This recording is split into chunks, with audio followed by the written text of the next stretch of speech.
Hello guys, स्वागत है आपका हमारे YouTube channel biology with Ayush Shrivastava में। आज हम लेक्चर नंबर 2 लेकर आए हैं रिप्रोडक्टिव हेल्थ का। तो पहले लेक्चर में हमने family planning and contraceptive method देख लिया था, तो उसके आगे हम नेक्स्ट चैप्टर और नेक्स्ट टॉपिक स्टार्ट करते हैं। टेम्परेरी मेथड देखो, ऐसे मेथड होते हैं जो गर्भ निरोधक उपायों को करने के लिए एक अस्थायी प्रयोग होते हैं, मतलब जब चाहे लगा सकते हैं और जब चाहे हटा सकते हैं, इसलिए टेम्परेरी या अस्थायी विधि बोलते हैं। तो देखो, अस्थायी विधि होती है क्या? अस्थायी विधि 3 प्रकार से हो सकती है। सबसे पहले अस्थायी विधि में होती है नेचुरल मेथड,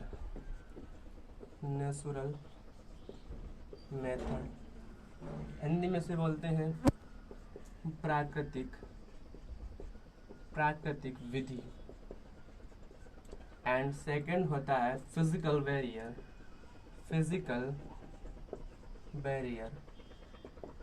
इसे बोलते हैं भौतिक अवरोध।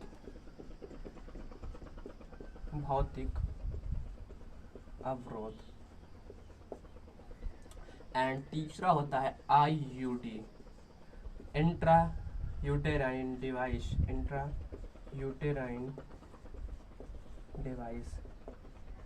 ये 3 प्रकार के मेथड टेम्परेरी मेथड में आते हैं, तो इनको हम 1 बाय 1 करके देखते हैं। तो सबसे पहला हेडिंग लगा लेते हैं अपना नेचुरल मेथड। सबसे पहली हेडिंग है आपकी नेचुरल मेथड, तो आप भी अपनी कॉपी में लगा लीजिए हेडिंग नेचुरल मेथड, प्राकृतिक विधि।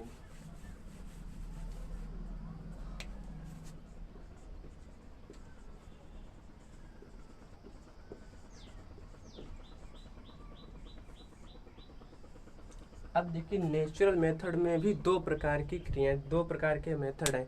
एक तो बोलते हैं lactational amenorrhoea,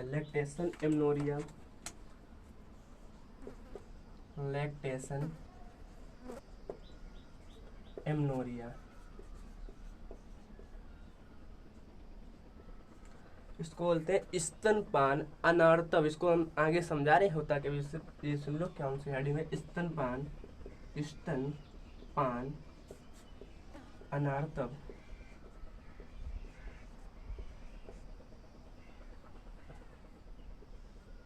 and second method है एक्सटर्नल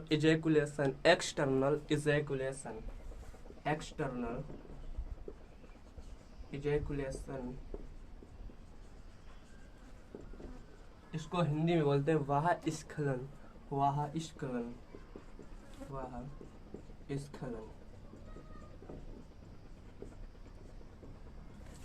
तो हम सबसे पहले देखेंगे वाह स्खलन क्या होता है। ये एक ऐसा मेथड होता है जब मेल एंड फीमेल दोनों सेक्सुअल रिलेशन बना रहे होते हैं, तो उस समय जो मेल का सीमन होता है वो फीमेल बॉडी में ट्रांसफर होने से रोकने के लिए उसमें जो सीमन जैसे ही मतलब निकलने वाला होता है यूरेथ्रा से, तो उसे बाहर ट्रांसफर कर दिया जाता है। फीमेल बॉडी में ट्रांसफर ना करके उसे बाहर ट्रांसफर कर दिया जाता है, मतलब बाहर गिरा दिया जाता है। उसे बोलते हैं एक्सटर्नल इजैकुलेशन। यानी कि इसमें क्या होता है, इसमें जो सीमन होता है, फीमेल बॉडी में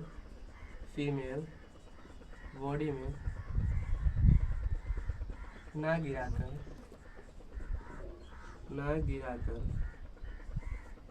बाहर गिरा दिया जाता है।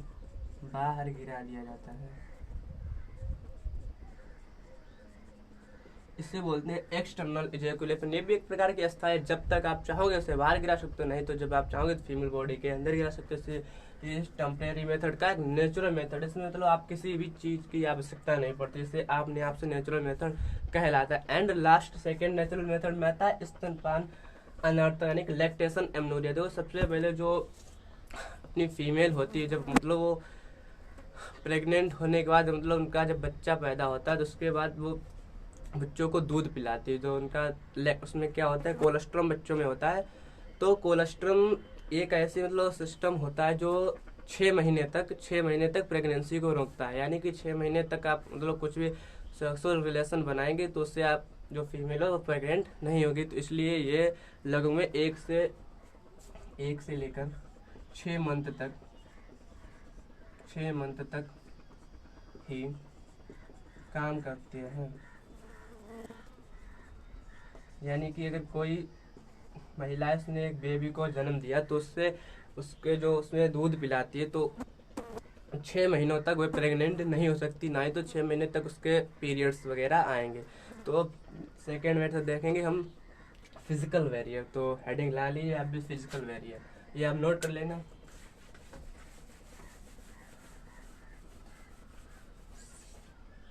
सेकेंड हेडिंग है फिजिकल बैरियर। फिजिकल बैरियर इसे बोलते हैं भौतिक अवरोध। अब भौतिक अवरोध से तो आप भी समझ गए कि मतलब कोई चीज है अलग से लगा रहे हैं उसमें भौतिक चीज से। तो भौतिक चीज में सबसे पहले तो वो तीन चार से चीज, नंबर 1 आती है, इसमें 3 चीजें होती हैं। सबसे पहला होता है डायाफ्राम। डायाफ्राम होता है, ये फीमेल की वेजाइना में लगाया जाता है। फीमेल की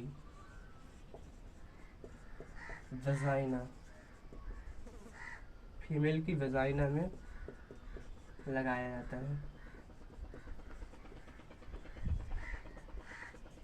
जिससे कि स्पर्म फीमेल की वेजाइना से होकर फैलोपियन ट्यूब तक ना जा सके और फर्टिलाइजेशन की क्रिया ना हो सके, इसलिए डायाफ्राम लगाया जाता है।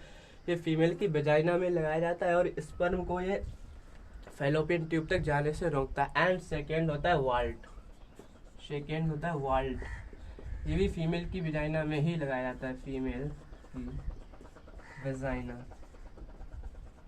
मैंने होता है योनि, इसको अगर हिंदी आप चाहिए तो वेजाइना की हिंदी लिखिए। फीमेल की वेजाइना में ये भी लगाया जाता है, फीमेल की वेजाइना में लगाया जाता है।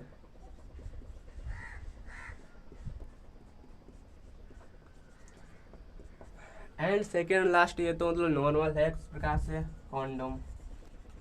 ये दोनों लोगों के लिए होते हैं, ये मेल के लिए भी होते हैं और फीमेल के लिए भी। इससे आपके लिए 2 फायदे हैं। इससे सबसे पहले कॉन्डोम से 2 फायदे। सबसे पहले ये एसटीडी को रोकता है। एसटीडी में आगे हम पढ़ाएंगे आपको, सेक्सुअल ट्रांसमिटेड डिसीज, यानी कि जो सेक्सुअल ट्रांसमिटेड डिसीज। और दूसरा एक प्रेगनेंसी को रोकता है, प्रेगनेंसी, यानी कि रोगों को भी रोकता है। क्योंकि जब फीमेल बॉडी से आपने देखा होगा एड्स वगैरह हो जाता है, गोनोरिया, सिफिलिस, अभी आगे पढ़ाएंगे, तो इन चीज़ों को भी रोकता है। एंड थर्ड हेडिंग है कॉन्ट्रासेप्टिव मेथड की, आईयूडी, इंट्रायूटेराइन डिवाइस। तो हेडिंग लगा लें इंट्रायूटेराइन डिवाइस।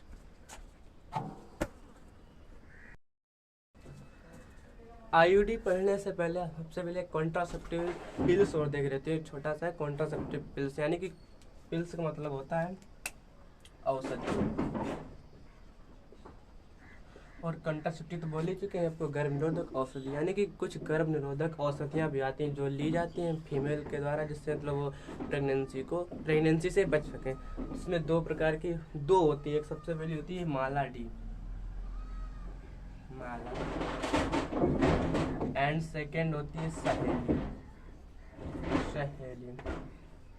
तो वो माला डी तो एक नॉर्मल, लेकिन सहेली से कम 3 से 4 क्वेश्चन पूछे जाते हैं।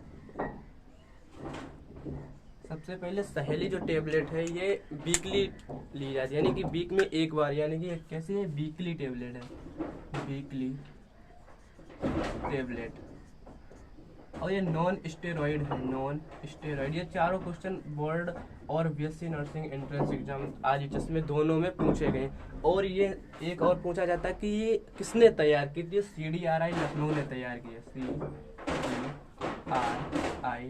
लखनऊ, लखनऊ ने तैयार किया। CDRI का फुल फॉर्म में इधर लिखे रहते हैं, सेंट्रल